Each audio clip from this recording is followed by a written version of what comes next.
അതെങ്ങനെയാണെന്ന് നോക്കട്ടെ. അതിപ്പോൾ നമുക്ക് പറയാൻ പറ്റില്ലല്ലോ. ഒരു സസ്പെൻഷൻ ആണോ എന്താണോ ഉദ്ദേശിക്കുന്നത്, എത്ര നാളത്തേക്കാണോ, എന്താ അത് സ്ഥലം മാറ്റം വല്ലതും ആണോ എന്താണെന്ന് അറിയില്ല. എന്തായാലും മറ്റു പ്രിപ്പറേഷൻ എനിക്ക് പിന്നെ സാമ്പത്തിക ബാധ്യതകളൊന്നുമില്ല. എനിക്ക് ലോണുകളോ കടങ്ങളോ ഒന്നുമില്ല. എൻ്റെ വൈഫിന് ജോലിയുണ്ട്, മക്കൾക്ക് മൂത്തയാൾക്കും ജോലിയായി. അപ്പോൾ അവരുടെ വരുമാനമുള്ള പിന്നെ എനിക്ക് അങ്ങനെ വലിയ ചിലവില്ല. എനിക്കൊരു ബൈക്കിന് പെട്രോൾ അടിക്കാനുള്ള പൈസ കിട്ടിയ എൻ്റെ ഒരു ദിവസത്തെ കാര്യങ്ങൾ നടക്കും. ഒരു കടുത്ത തീരുമാനങ്ങളും ഇല്ല. വേറെ കടുത്ത തീരുമാനങ്ങളൊന്നുമില്ല. അവരുടെ ശിക്ഷ സ്വീകരിക്കുക എന്നുള്ളത് മാത്രമേ. തെറ്റ് ചെയ്താൽ ശിക്ഷ സ്വീകരിക്കുന്നതിൽ എനിക്ക് അതിന് മടിയുമില്ല. ഡോക്ടർ ബ്യൂറോക്രസിയെ മാത്രം കുറ്റപ്പെടുത്താനുള്ള ഒരു ഘട്ടത്തിലേക്ക് എത്തിയത് സർക്കാരിന്റെയും CPM-ന്റെയും ഭാഗത്തുനിന്നൊരു ഭീഷണിപ്പെടുത്തേണ്ട ഭാഗമാണ് എന്നാണ് പ്രതിപക്ഷം ആരോപിക്കുന്നത്. ഒരിക്കലുമല്ല. ഒരിക്കലും ഭീഷണിപ്പെടുത്തിയിട്ടില്ല. എനിക്ക് ബ്യൂറോക്രസിയുടെ മാത്രമാണ് എൻ്റെ പോരാട്ടം. ബ്യൂറോക്രസിയുടെ മെല്ലപ്പോക്കും ബ്യൂറോക്രസിയുടെ അനാസ്ഥയും മാത്രമാണ് എൻ്റെ പ്രശ്നം. അത് എല്ലാവരും സമ്മതിക്കുന്നതാണ്. അത് എല്ലാ മെഡിക്കൽ കോളേജിലുള്ള എല്ലാ ഡോക്ടർമാർക്കും ആ പ്രശ്നമുണ്ട്. എനിക്ക് വേറെ രീതിയിലും അത് പരിഹരിക്കാൻ പറ്റാതെ വന്നപ്പോഴാണ് ഞാനത് ചെയ്തത്. അല്ലാതെ ഇത് സർക്കാരിനെതിരെയുള്ള പോരാട്ടമേ അല്ല. ഈ പ്രതികരണം നേരത്തെ ഉണ്ട്. പ്രതികരണം നടത്തിയതിൻ്റെ തിക്തഫലങ്ങൾ എനിക്ക് എത്രയോ പ്രാവശ്യം കേട്ടിട്ടുണ്ട്. ഞാൻ പല പ്രാവശ്യം ഇതിൻ്റെ തിക്തഫലങ്ങൾ ഞാൻ പഠിക്കുന്ന സമയം പോലും അന്നും തെറ്റ് കണ്ട പറയും, അതിന് ശിക്ഷകൾ ഏറ്റുവാങ്ങുകയും ചെയ്തിട്ടുള്ള ആളാണ്. പല പ്രാവശ്യം എനിക്ക് ഇതുപോലെ ചെറിയ ചെറിയ ശിക്ഷകൾ കിട്ടിയിട്ടുണ്ട്. ഇതുപോലെ ഞാൻ സത്യം കണ്ട് പ്രതികരിക്കുന്ന ആളാണ്. അത് ഞാനൊരു സത്യസന്ധനായ വ്യക്തിയാണ്. അതിപ്പോൾ സത്യസന്ധൻ എന്ന് പറഞ്ഞു കഴിഞ്ഞാൽ നമ്മൾ കള്ളം പറയാതിരിക്കുക എന്നല്ല, സത്യം വിളിച്ച് മൂടിയിരിക്കുന്നതും അതിൻ്റെ ഒരു ഭാഗമാണ്. അതുകൊണ്ട് എനിക്ക് പല സത്യങ്ങളും ഞാൻ പലപ്പോഴും തുറന്നു പറയേണ്ടി വന്നിട്ടുണ്ട്. അത് എനിക്ക് പലപ്പോഴും തിരിച്ചടികൾ നേരിട്ടിട്ടുണ്ട്. പക്ഷേ അതിൻ്റെ ഒരു സ്വഭാവം അങ്ങനെയാണ്. ഡോക്ടർ ഇക്ബാലിനെ പോലുള്ളവർ തങ്ങൾക്ക് പിന്തുണയുമായി രംഗത്തുന്ന സാഹചര്യം ഉണ്ടായിരുന്നു. ഫേസ്ബുക്ക് പോസ്റ്റിൽ ഈ സിസ്റ്റം തന്നെ മാറ്റേണ്ടത് ആവശ്യമാണ്, അടിയന്തര ആവശ്യമാണെന്നൊക്കെയാണ് പറയുന്നത്. അതെ, ഇക്ബാൽ സാർ എന്ന് പറഞ്ഞു കഴിഞ്ഞാൽ ഞാൻ 10ാം ക്ലാസ് മുതൽ പരിചയപ്പെട്ടിട്ടുള്ളതാണ്. 10ാം ക്ലാസ്സിൽ വെച്ചിട്ട് ഞാൻ അന്ന് ഈ ശാസ്ത്ര സാഹിത്യ പരിഷത്തിൻ്റെ സ്റ്റേറ്റിലെ ക്വിസിന് ഫസ്റ്റ് വാങ്ങിച്ചതിന് ഇക്ബാൽ സാറാണ് എനിക്ക് കല്ലറ സ്കൂളിൽ വന്ന് എനിക്ക് അന്ന് സമ്മാനം തന്നത്.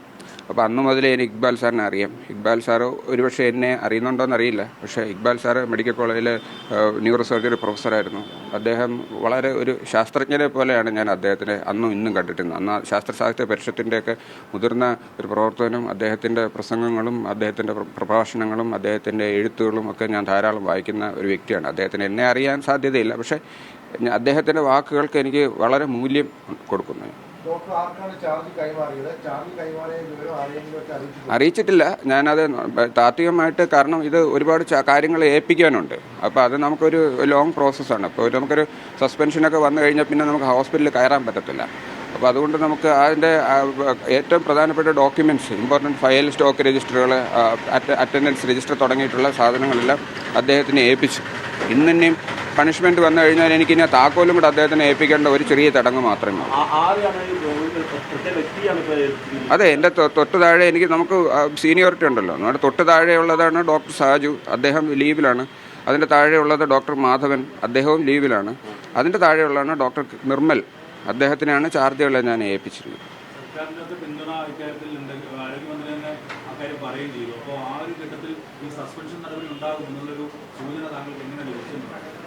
ഇല്ല, ഒരു ചട്ടലംഘനത്തിന് സാധാരണ സസ്പെൻഷനാണ് അതിൻ്റെ ചെയ്തത്. അതിനനുസരിച്ചുള്ള ഗുരുതരമായ തെറ്റാണെന്ന് ഞാൻ മനസ്സിലാക്കിയിട്ടുണ്ട്.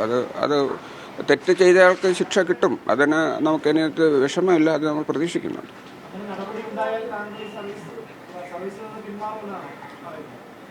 ഇല്ല, അതെങ്ങനെയാണെന്ന് നോക്കട്ടെ. അതിപ്പോൾ നമുക്ക് പറയാൻ പറ്റില്ലല്ലോ. ഒരു സസ്പെൻഷൻ ആണോ എന്താണോ ഉദ്ദേശിക്കുന്നത്, എത്ര നാളത്തേക്കാണോ, എന്താ അത് സ്ഥലം മാറ്റം വല്ലതും ആണോ എന്താണെന്ന് അറിയില്ല. എന്തായാലും മറ്റു പ്രിപ്പറേഷൻ എനിക്ക് പിന്നെ സാമ്പത്തിക ബാധ്യതകളൊന്നുമില്ല. എനിക്ക് ലോണുകളോ കടങ്ങളോ ഒന്നുമില്ല. എൻ്റെ വൈഫിന് ജോലിയുണ്ട്, മക്കൾക്ക് മൂത്തയാൾക്കും ജോലിയായി. അപ്പോൾ അവരുടെ വരുമാനമുള്ള പിന്നെ എനിക്ക് അങ്ങനെ വലിയ ചിലവില്ല. എനിക്കൊരു ബൈക്കിന് പെട്രോൾ അടിക്കാനുള്ള പൈസ കിട്ടിയ എൻ്റെ ഒരു ദിവസത്തെ കാര്യങ്ങൾ നടക്കും. ഒരു കടുത്ത തീരുമാനങ്ങളും ഇല്ല. വേറെ കടുത്ത തീരുമാനങ്ങളൊന്നുമില്ല. അവരുടെ ശിക്ഷ സ്വീകരിക്കുക എന്നുള്ളത് മാത്രമേ. തെറ്റ് ചെയ്താൽ ശിക്ഷ സ്വീകരിക്കുന്നതിൽ എനിക്ക് അതിന് മടിയുമില്ല.